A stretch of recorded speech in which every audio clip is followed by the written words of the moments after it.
Hi, this is Brent with Great Plains Ford. Just some tips and tricks on if you have to boost a dead vehicle. So we have our vehicle here running already. Got my booster cables laid out here. I've already inspected to make sure they haven't rubbed through, they haven't chafed. My ends are nice and tight. I'm gonna leave them laying here separated. I'm gonna go and grab my negative and positive, and I'm gonna connect to my dead vehicle first.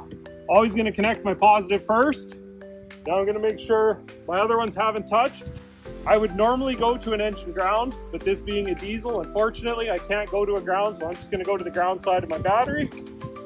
Now you gotta remember, if there is any juice in this, these will be live. So I'm gonna carefully pick up. I'm gonna go to my running vehicle. I'm going to connect my live, and now I'm gonna connect my negative. Now, if I happen to have a second person, I'm going to get them to jump in the running vehicle, and I'm going to get them to increase the RPM to about 1200 RPM just to get some amps going across and get this one charging just a little bit faster.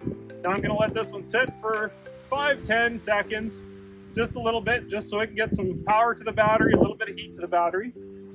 If you're fortunate enough to have one of these booster packs, it's the exact same way.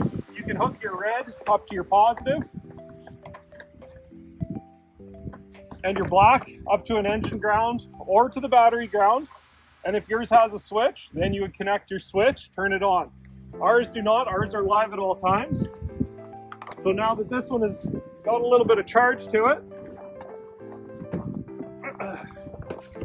we're gonna jump in here and we're just gonna cycle our ignition on. Again, this being a diesel, we're gonna let our glow plugs do their cycle. So now our glow plugs have cycled, we got sufficient power. We're gonna go ahead and start it up. Now we're started and running here. We're gonna let this one charge its battery. We're gonna come back over to it, and we're gonna slowly disconnect it and make sure it stays running.